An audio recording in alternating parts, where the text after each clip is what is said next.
ভাইয়ের জন্য মেয়ে দেখতে এসে এভাবে বিয়েটা হয়ে যাবে কখনো কল্পনাতেও ভাবেনি নোহা।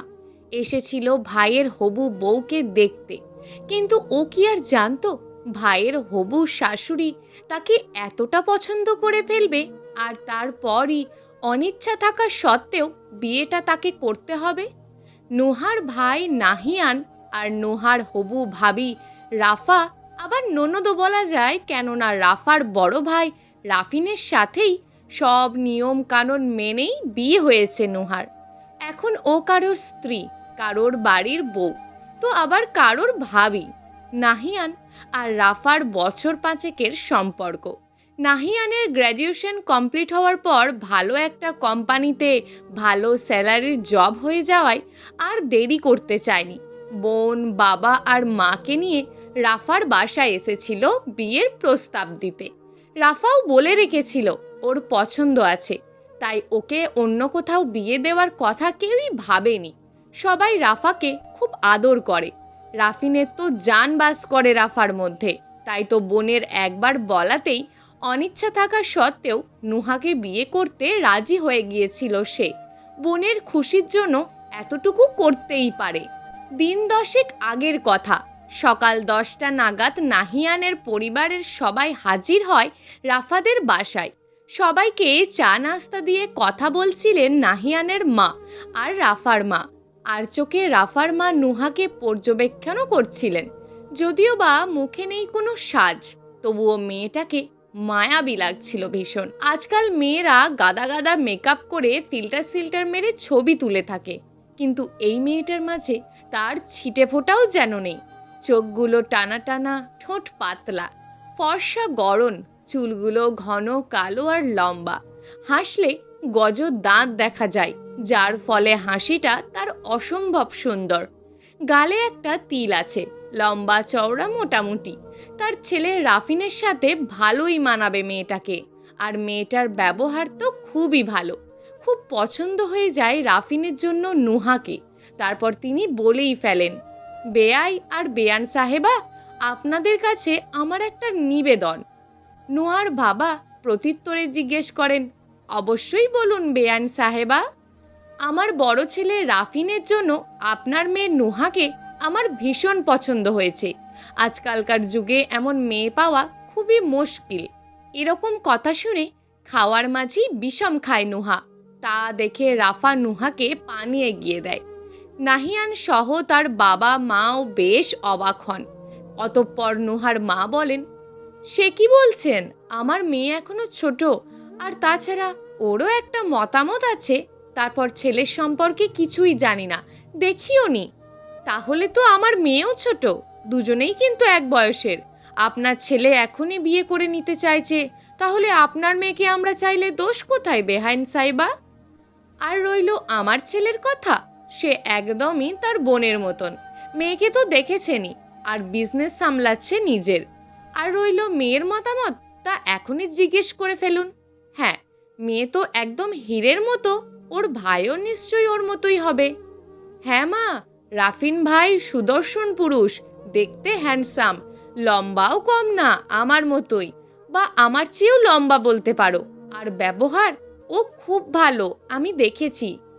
এতক্ষণ সবই শুনছিল নুহা। নিজ ভাইয়ের মুখে রাফিনের এমন প্রশংসা শুনে জ্বলে উঠেছে মনে মনে, এবং বলছে, আমাকে আজ বিয়ে দিয়েই ছাড়বে, এত প্রশংসার কি আছে? রাফিনের মা নুহাকে জিজ্ঞেস করে, মা, তোমার কোনো পছন্দের মানুষ আছে? মাথাটা নিচু করেই জবাব দেয় নুহা, না আন্টি। তাহলে তো হলোই, তাহলে তাই কথা থাকলো বেয়াই সাহেব। নুহার বাবা আপত্তি করে বলেন, আমার মেয়ের মতামত ছাড়া আমরা হ্যাঁ বলতে পারবো না বেআইন সাহেবা। এ কথায় নুহাকে জিজ্ঞেস করে রাফিনের মা, কি মা, তোমার কোনো আপত্তি আছে? নুহা আমতা আমতা করে মাথাটা নিচু রেখেই বলে, আসলে আন্টি, আমাকে খারাপ ভাববেন না প্লিজ, আমি এখনো বিয়ের জন্য প্রস্তুত না। আর তাছাড়া ওনাকে আমি চিনি পর্যন্ত না। আমার ছেলের সম্পর্কে যাকে জিজ্ঞেস করবে সেই বলে দেবে। আমার ছেলের মতন ছেলেই হয় না। বিশ্বাস না হলে তোমার ভাইকেই জিজ্ঞেস করো। আমি বুঝতে পারছি উনি খুবই ভালো, কিন্তু সরি আন্টি, আমি বিয়েটা করতে পারবো না। মুখটা বেশ গোমড়া রেখেই রাফিনের মাও জবাবে বললেন, তাহলে আর কি, আমরাও আমাদের মেয়েকে আপনাদের ছেলের সাথে দিতে পারলাম না, দুঃখিত। সে কি আন্টি, আমি রাফাকে ভালোবাসি আর ও আমাকে ভালোবাসে, বিয়েটা আপনি এভাবে আটকাতে পারেন না। তাহলে তোমার বোনকে রাজি করাও আমার ছেলেকে বিয়ে করতে। আচ্ছা আন্টি, আমি দেখছি। অতঃপর সকলকে আশ্বস্ত করে নুহাকে নিয়ে বারান্দার দিকটাই চলে আসে নাহিয়ান, আর বোনের হাত দুটো নিজ হাতের মুঠোয় নিয়ে বলে, দেখ বোন, রাফিন ভাই অনেক ভালো একটা ছেলে, আর দেখতে শুনতেও বেশ। তোর বন্ধুরা পর্যন্ত হিংসে করবে তোর সাথে রাফিন ভাইকে তোর বর হিসাবে দেখলে। রাফিন ভাইয়ের কাছে তুই অসুখী থাকবি না, তোকে কষ্টের ধারের কাছেও যেতে দেবেন না তিনি। আমি ভাইয়াকে পার্সোনালি চিনি, যদিও আমরা একই বয়সের, তবুও রাফার বড়, তাই আমি ভাই বলেই সম্বোধন করি। আমরা অনেকটা বন্ধুর মতো। রাফা ওর ভাইয়ের থেকে কিছুই লোকায় না, আশা করছি তুইও লোকাসনি। কি বলতে চাইছিস তুই?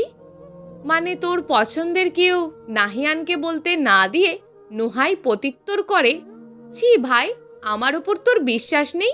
আমার এমন কেউ থাকলে আমি তোকে বলতাম না?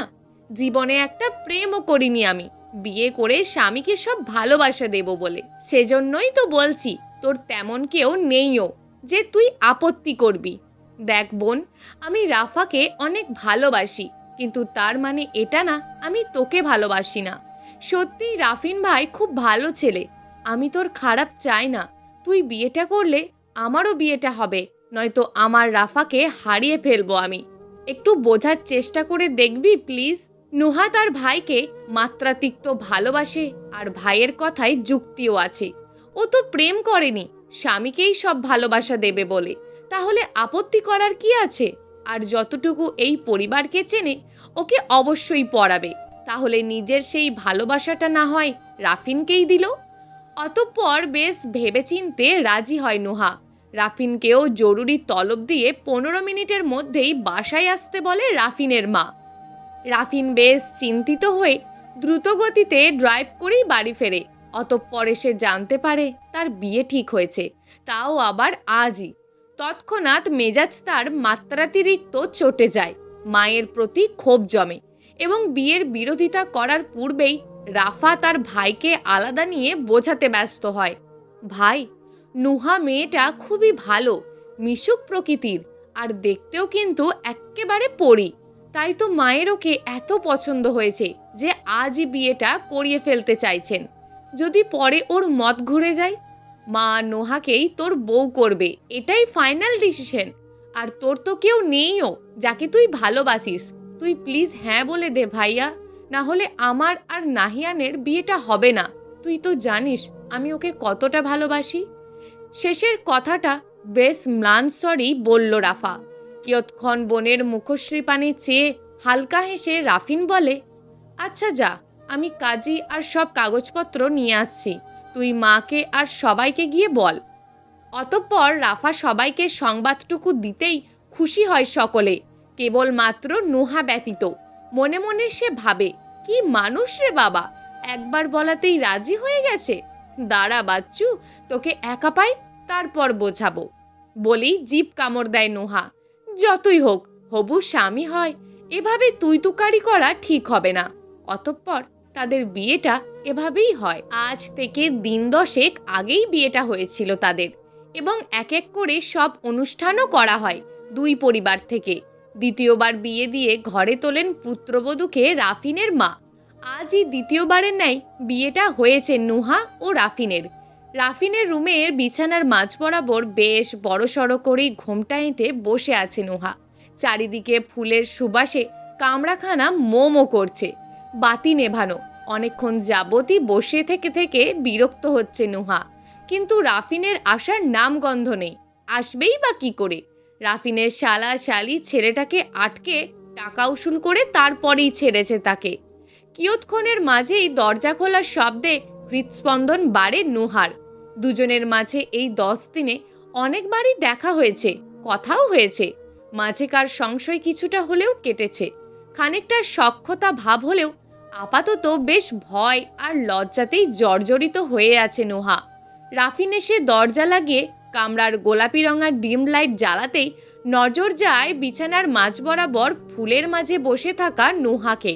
হঠাৎই তার মনে হলো কোনো ফুলের বাগানে এসে সে প্রবেশ করেছে এবং সেই বাগানের একমাত্র রানী তার সদ্য বিবাহিতা স্ত্রী।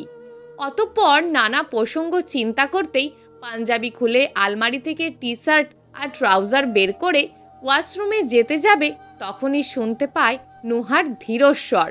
কি হলো? কতক্ষণ ধরে এসেছেন? ঘোমটা খুলছেন না কেন? আমার দম বন্ধ হয়ে আসছে এভাবে। কপাল কুঁচকে নোহার পানে চেয়ে রাফিন জবাব দেয়, তো তোমাকে থাকতে কে বলেছে? খুলে ফেলো। আমাকে কেন খুলতে হবে? আমি ইচ্ছা করে করছি নাকি? সবাই তো বলেছে এভাবেই বসতে, আর আপনাকে দিয়েই যেন ঘোমটা খোলাই সবাই এও বলেছে, তাই প্লিজ সরিয়ে দিন না। নুহার মোলায়েম স্বরে হয়তোবা মন গলে রাফিনের। অতঃপর মেয়েটার সামনে গিয়ে ঘোমটা তুলে কিয়ৎক্ষণ নোয়ার পানে চেয়ে থাকে সে। রাফিনকে নিজের পানে বেক্কেলের ন্যায় চেয়ে থাকতে দেখে কপাল কুঁচকে প্রশ্ন করে, এভাবে তাকিয়ে আছেন কেন? জীবনে মেয়ে দেখেননি নাকি? না দেখে থাকলে আরও ভালো, আমাকেই দেখবেন। যাই হোক, আমি আপনারই বউ, যখন ইচ্ছা তখন দেখতে পারবেন। এখন সরুন, আমি ফ্রেশ হব, এভাবে আর ভালো লাগছে না। রাফিন সরে দাঁড়ায় তৎক্ষণাৎ এবং তার মস্তিষ্কে তার আমি আপনারই বউ কথাখানা বারংবার ভাসে। নুহা আকাশি রঙা এক সুতির শাড়ি পরে মিনিট 10 মাঝেই ফিরে আসে এবং রাফিন হঠাৎ প্রশ্ন করে, এত জলদি কিভাবে? আমি যতটুকু জানি মেয়েদের অনেক সময় লাগে। ভুরুজোড়া কঞ্চিত করে রাফিনের পানে তাকিয়ে থাকে নোহা। অগত্যা হকচকায় রাফিন এবং বলে, আরে অন্য মেয়েদের কথা বলছি নাকি? রাফারই তো অনেকক্ষণ লাগে, সেটাই দেখেছি তাই বলছি, এত বেশি ভাবো কেন? এতক্ষণে নুহার কুঞ্চিত ললাট শিথিল হয় এবং তার নজরবন্দি হতেই মুচকি হাসে রাফিন। হ্যাঁ হ্যাঁ, হয়েছে বলা, আমার অত টাইম লাগে না, আপনি গিয়ে ফ্রেশ হয়ে নিন। রাফিন ফ্রেশ হয়ে বিছানার উপর বসতেই নুহা তাকে প্রশ্ন করে, খেয়েছেন? আমরা তো একসাথেই খেলাম, ভুলে গেলে? ও হ্যাঁ, শুয়ে পড়ো। কথাখানা শুনতেই মনে মনে নুহা ভাবে, কি অদ্ভুত লোক রে বাবা, বাসর রাতে বলছি শুয়ে পড়ো। অতঃপর রাফিনকে কোনো কিছু না বলি শুয়ে পড়ে বিছানায়, আর রাফিনও ড্রিম লাইট অফ করে নুহার পাশেই শোয়। কিছুক্ষণ উসখুস করে হুট করে শোয়া থেকে উঠে বসে হঠাৎই ডাকলো রাফিনকে নুহা। এই যে শুনছেন, ঘুমিয়ে পড়েছেন নাকি? রাফিন উঠে বসে প্রশ্ন করে, না ঘুমাইনি, এভাবে উঠে বসেছো কেন? আপনাকে তখন থেকে একটা জিনিস জিজ্ঞেস করতে চাইছিলাম। হ্যাঁ করো। আসলে কি? মানে আমি কি? এত দেরি করে আসলেন কেন? জানেন আমি কত অপেক্ষা। বাকিটুকু বলতে গিয়েও থেমে যায় নোহা, আর রাফিন ঠোঁট চেপে আর চোখে চায় নোহার পানে। অতঃপর ঠাট্টা স্বরেই বলে, আচ্ছা তাই? আমার অপেক্ষা করছিলে? কিন্তু কেন? বাসর করতে? রাফিনের লাগামহীন কথায় গাল দুটো মাত্রাতিরিক্ত জলে নুহার। নিজের কথাই নিজেই লজ্জায় পড়ে, কিন্তু হার না মেনে পাল্টা আক্রমণ করে রাফিনকে সে। নিজে যে রাফা ভাবির একবার বলাতেই রাজি হয়েছেন, তার বেলা আসছে নাটক করতে। আমি আমার বোনের জন্যই রাজি হয়েছি, তখন তোমাকে দেখিওনি। কথাখানা শুনেই খানিক ম্লান হয় নোহা। তা দেখে ফের রাফিন বলে, কিন্তু যখন দেখলাম তখন হায় কি বলবো। বিড়বিড় করে নোহা, পাগল। রাফিন মৃদু ঠোঁট বাঁকিয়ে কপালের মাঝ বরাবর গাঢ় করে চুম্বন আঁকে নোহার। অতঃপর সম্পূর্ণ অজানা অচেনা দুই মানব মানবীর হঠাৎ বিয়ে পূর্ণতার রূপ পায়। প্রিয় দর্শক, এই গল্পটা আপনাদের কেমন লাগলো তা অবশ্যই একটি কমেন্ট করবেন। আর যদি গল্পটা আপনাদের ভালো লেগে থাকে তাহলে ভিডিওটিতে একটি লাইক করে দেবেন এবং এই ধরনের ভিন্ন স্বাদের গল্প শোনার জন্য চ্যানেলটিকে অবশ্যই সাবস্ক্রাইব করে আমাদের সঙ্গে যুক্ত থাকুন।